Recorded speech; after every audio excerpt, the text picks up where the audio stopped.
up, y'all? Okay, now check this out. Just a brief shot of what I'm thinking right now. And like I say, I walk the talk, okay, rather than talk the walk, in the path that is given me. I was just listening to Watchman Report, and I love to listen to the young lady speak. Pardon the noise, but we have a street sweeper passing by, a couple other cars. Right now I'm in, probably one time I probably would have called it Daisy Duke, California, but it's no longer that. You know, people are a little different. There have been black people that stayed up in this area. Hold on, pardon the noise.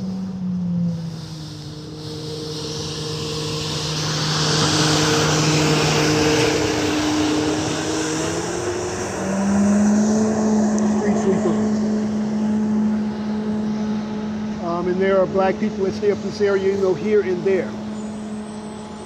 But I'm going to say overall, other than the speckled in, I have not really experienced racism that might be here. I mean, I've experienced some, but it wasn't outward.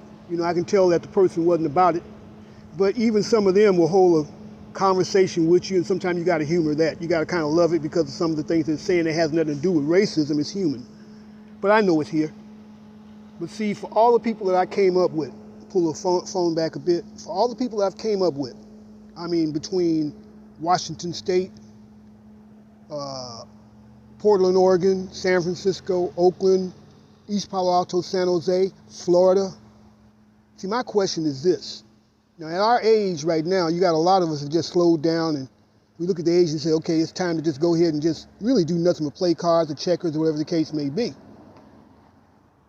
Okay, that's a good thing, you know, but at the same time, if you're not doing something that maintains or builds your spirit, okay, toward positivity in the way I'll say Yah, or the Most High, or the Universal Creator would like us to, based on what you're hearing, based on your fears of racism, / demonics, / Satanism, then you're really no good for yourself and society itself. Now, understand and comprehend, I'm not talking about people that can't get up and get out.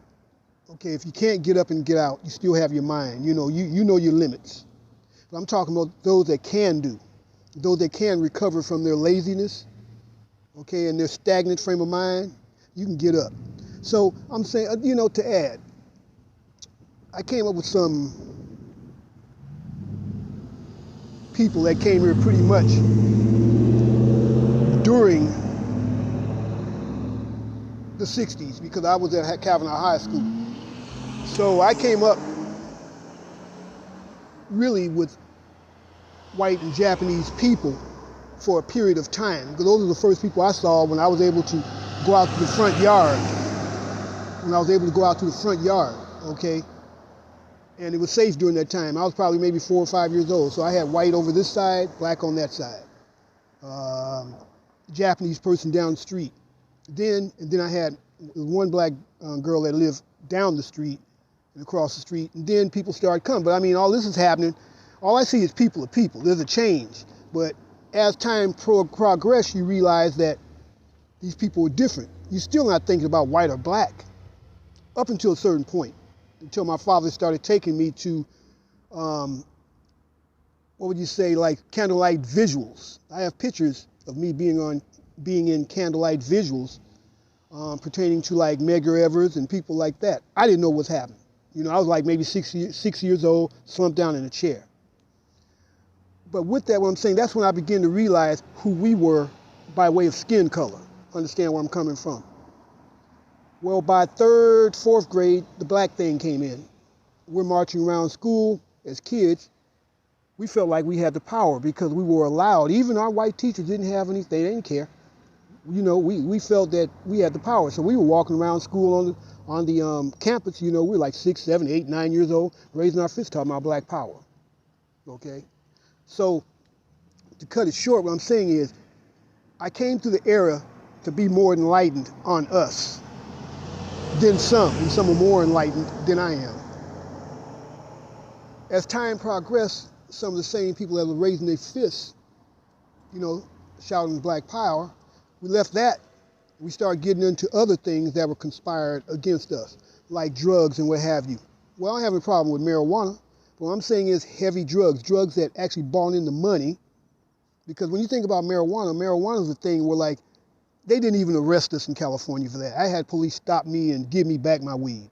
Stop me, leave my weed there. Stop me because they thought I was drinking wine, but I was drinking mineral water from a green bottle. I've had that happen. So I know better days, okay? But all my rogues, you know what I'm saying? The brothers that was real hard, you know, the ones that didn't like me, you know, the change of mode, you know, the change of code. They didn't like me for whatever reason, you know? But what I figured out was I wasn't doing some of the things that they were doing. Well, hey, neither here or there. Hey, we still meet at the party and party down. Well, nobody trying to shoot each other, kill each other. A couple of them might say hi to me, get back with their group and act like they didn't have nothing to do with me.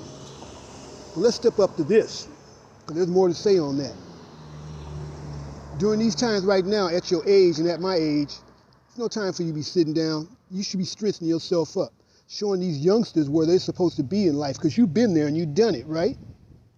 Okay, so now I'm out here on a brisk walk, and I'm in warrior mode, okay? When I say warrior mode, I'm not here to beat up anybody, but I'm here to go ahead and deal with it if it came down. And I'm not looking for no problems. I'm doing something when I usually ride a bicycle or drive a car, but I'm walking today. I'm walking out here because, number one, fear is something that does not move me, and it doesn't move a lot of people, but it's a certain beacon that will make you aware that some things are going on. But fear does not rule my life. I think about the things that are going on out here. I'm stepping out here. The harder it is, when they say don't go out, I'm one of those type of people, I'm supposed to go out there, unless the spirit directs me different. So I'm on a different mode today. I'm out here actually checking out areas, okay, checking the scene, feeling the vibes. I'm walking. As you can see, this is near a creek, but at the same time, there's a walkway that goes up towards Walmart's and Home Depot. So I'm out here walking. I'm ready to go ahead and deal with whatever's out here. And for the most part, what I'm saying is, people are going to say hi and bye and go on about their business. You don't know who the hell they are, but they're going on about their business. You know, some will pass up and say hi. That's what you want every day. Okay, but anything derogatory or disrespectful, it depends on how you deal with that. I can ignore a lot of things that people say because it's been said in the black community and rarely said to me in the white community. And a lot of things they might say that might not be right, like I say, I ignore it, but don't come toward me. Like I say, I have to do what I have to do. Will I win? Maybe not. Will I win? Maybe so. Do I have to go to jail? Well, I might have to do what I have to do because, number one, if you instigate something, I'm gonna fix it to where your life is not too comfortable anymore, if I can help it, okay? But see, everything is everything, and it is what it is. Okay, we in a life that always was what it was because I felt the weirdness of it because of what I experienced when I was 16. I was 6 years old, as far as going to these candlelight visuals, becoming, you know, more aware that these type of beings out here are killing us. And just over the last year, you start getting more information. Think about it. You're never too old to learn. You start getting more information on how the atrocities were committed against us. But in no way is that going to keep me in the house. You have something called, whatever it is, they want to poke you in the arm about this shit. But as you keep research, you'll find out that it was produced too fast. Majority of the people stepped in like fools. And you know that saying, fools rush in, okay? Now they're starting to actually come across with information that's totally contradictory to the information that they put out there to you to want you to take this poke, okay? And Facebook is a type of program they got there. They don't want you to tell the truth. If they wash this off, I got my shit recorded, okay? None of these social medias want you to tell the truth, but you got to realize one thing. If you get this information, we didn't start with social media. It's the kids. So therefore, you have to show the kids a different way to protest and attack these measures that, as I said years ago when Facebook came through, I was driving somebody, because I've always been driving. We were mentioning Facebook, and I'm from East Palo Alto. I'm from maybe 12, 15-minute walk from Facebook. See, we're talking Tech Valley. And I mentioned something. They said, well, Facebook this, Facebook, they talked promise as though Facebook was a promise. Well, I promised them this. I said, you know what? Facebook is the White House on steroids. And then what I was saying was this. They're manipulating. Okay, they're in a position to manipulate everything. They don't want Trump to say anything. They don't want Trump to say anything, okay? Regardless of what you guys feel about President Trump, the fact is, you got to realize one thing. Why are they trying to shut him up? Okay? Ain't a president other than Kennedy that has actually been down for America. And people say he didn't do, yeah, but see, sometimes you have to push down one bump, there go another bump you got to push down. He did not really acknowledge black people's pains, but he acknowledged America's pains. And sometimes it's something, it's like being in a kitchen. Sometimes the real cook don't need you in the kitchen because you'll fuck up everything. You'll misunderstand everything, okay? And